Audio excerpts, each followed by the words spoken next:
नमस्कार, मैं पंकज प्रसून। दोस्तों, सबसे पहले एक झारखंड की बड़ी अपडेट दे दूं। जो ये चुनाव आयोग वाला मामला है हेमंत सोरेन का, उसमें आज सुनवाई थी। 3 बजे से करीब 2 घंटे तक हेमंत सोरेन की लीगल टीम ने अपना पक्ष रखा और उसके बाद वो कुछ कागजात और जमा करना चाहते थे। इस वजह से उन्हें 12 तारीख को 2 बजे का समय दिया गया है और वो इसलिए चुनाव आयोग ने कहा कि 2 बजे आप अपना पक्ष रखिए, जो भी कागजात जमा करना है कीजिए, क्योंकि 3 बजे से बसंत सोरेन मामले की सुनवाई है। आपके पास 40-45 मिनट उस दिन वक्त दिया जाएगा। तो ऐसी उम्मीद है और जो हमारे सूत्र बता रहे हैं उसकी माने तो अब चुनाव आयोग इस मामले को और लंबा नहीं खींचेगा। 15 अगस्त के आसपास, हो सकता है 1-2 दिन पहले 1-2 दिन बाद, इस मामले पर फैसला आ जाए। लेकिन हमारा आज का विषय ये नहीं है।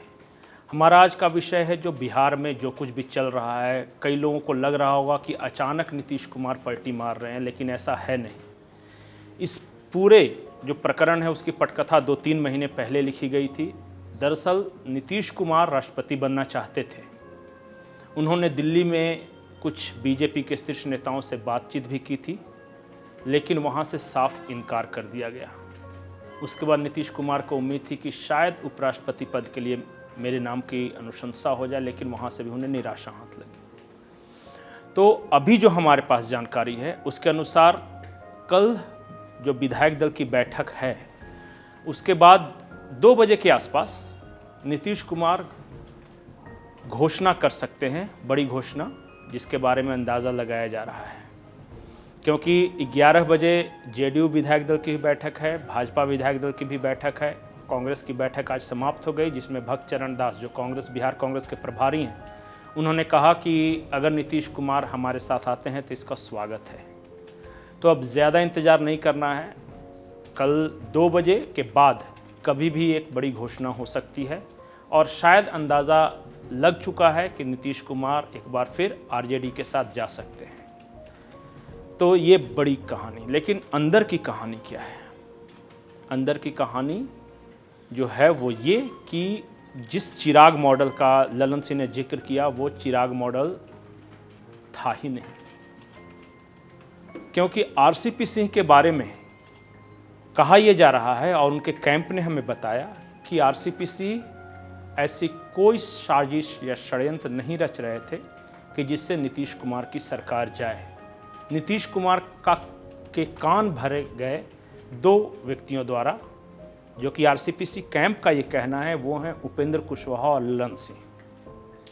आरसीपी कैंप के खास नेता ने बताया कि दरअसल उपेंद्र कुशवाहा नीतीश के बाद जेडीयू की कमान अपने हाथों में चाहते थे और इस वजह से उन्होंने एक-एक कर अपने सारे अवरोध हटाने शुरू कर दिए। आरसीपी चूँकि नीतीश के काफ़ी करीबी थे, 24 साल तक वो साथ रहे और क्या 24 सालों में नीतीश को ये नहीं पता था कि उन्होंने कोई भ्रष्टाचार किया है या नहीं? ये तो बस ऐसे बहाना बनाया गया उनकी बेटियों के ज़मीन के कागज़, उनकी पत्नी के ज़मीन के कागज़ निकाल कर, ताकि आरसीपी को मजबूर किया जा सके जेडीयू छोड़ने के लिए।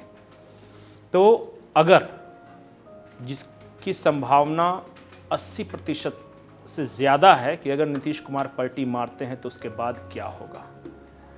हर किसी को पता है कि नीतीश कुमार का ये आखिरी कार्यकाल है। तेजस्वी यादव को वो अपनी विरासत सौंपना चाहते हैं और इससे प्रोजेक्ट ये किया जाएगा कि हम समाजवादियों को अपनी विरासत सौंपना चाहते हैं।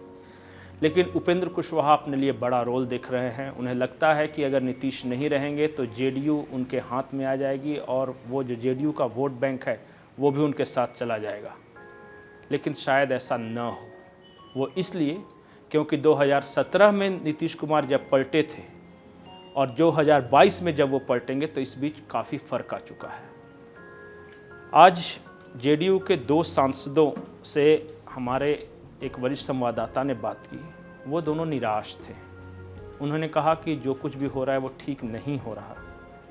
दरअसल वो अपनी सीट को लेकर आश्वस्त नहीं थे कि अगर वो आरजेडी के साथ जाएंगे तो टिकट उन्हें मिलेगा, अगर मिलेगा भी तो वो जीतेंगे या नहीं। यही हाल लगभग जेडीयू के लगभग 20 से 22 विधायकों की है और वो विधायक आरसीपी कैंप से संपर्क कर रहे हैं। आरसीपी कैंप का दावा है कि 24 विधायक जेडीयू के ऐसे हैं जिन्होंने किसी न किसी प्रकार से संपर्क किया है कि या तो नीतीश को ये पहल करने से रोक दिया जाए या फिर आप आगे बढ़िए, हम आपका साथ देंगे। तो जेडीयू के 2 सांसद और 24 विधायक आज की तारीख में आरसीपी सिंह के साथ संपर्क में हैं। और जिस तरह ललन सिंह ने चिराग मर्डर की बात की, तो चिराग पासवान भी जाहिर तौर पर एनडीए के साथ जाएंगे ही। तो क्या नया समीकरण उभरेगा? इस बीच बीजेपी की ओर से जो हमें बताया गया वो ये कि फिलहाल बीजेपी जेडीयू को तोड़ने का प्रयास नहीं करेगी। बीजेपी वेट एंड वॉच की मुद्रा में है। लेकिन अगर नीतीश ने कोई गुस्ताखी की, इस शब्द का इस्तेमाल किया, गुस्ताखी की, तो we will come with full force. और आज की तारीख में भाजपा अगर फुल फोर्स के साथ आए तो इसके क्या मायने हैं आप समझ सकते हैं। एक और जो इस पूरे प्रकरण में मैं देख पा रहा हूं कि नीतीश कुमार का वोट बैंक, मुख्य वोट बैंक है कुर्मी समुदाय, जिसे जो ऐसा माना जाता है कि नीतीश कुमार कुर्मियों के सबसे बड़े नेता हैं। इसके बाद अति पिछड़ा वर्ग, महादलित और पसमानदा मुसलमान। भाजपा पसमानदा मुसलमानों को अपने पक्ष में करने के लिए 2 तरह की स्ट्रेटजी पर काम कर रही है। कल दिल्ली में आतिफ जी के नेतृत्व में एक पसमानदा स्नेह सम्मान समारोह का आयोजन किया गया, जिसमें यूपी और बिहार के सबसे ज़्यादा पसमानदा मुसलमान शामिल हुए। बुनकरों के लिए पैकेज की घोषणा की गई है केंद्र सरकार की ओर से कल ही, जो कि सीधे सीधे उनके अर्थ द्वारा, मतलब उनका जो आर्थिक संरचना है, जो वो कमाते खाते हैं, उस लिहाज से अगर बीजेपी उन्हें कोई दे सके, बड़ा गिफ्ट तो नहीं कह सकते, अगर कोई पर्क की घोषणा कर सके, तो बीजेपी को विश्वास है कि पसमानदा मुसलमानों का एक तबका हमारे साथ जुटेगा। इसके अलावा शाहनवाज हुसैन हैं, जो कि काफ़ी एक्टिव हैं और उन्हें ख़ास तौर पे दिल्ली बुलाया गया ये समझने के लिए कि अगर नीतीश इस बार पलटी मारते हैं तो क्या हमें कुछ मुसलमान वोट बैंक मिल सकते हैं, अगर मिल सकते हैं तो कैसे। जहाँ तक मैं कुर्मियों की बात कर रहा था, तो बार बार नीतीश के पलटने से बिहार के खास करके नालंदा के कुर्मी बहुत ज़्यादा खुश नहीं हैं। वो मैं इसलिए कह रहा हूँ कि नीतीश कुमार जब भी कोई बड़ी घोषणा करते हैं तो वो नालंदा में जाके करते हैं, लेकिन इस बार वो नालंदा नहीं गए। सारे योजना कार्यक्रम जो भी है वो सिर्फ पटना में है और आरसीपी सिंह नालंदा में है।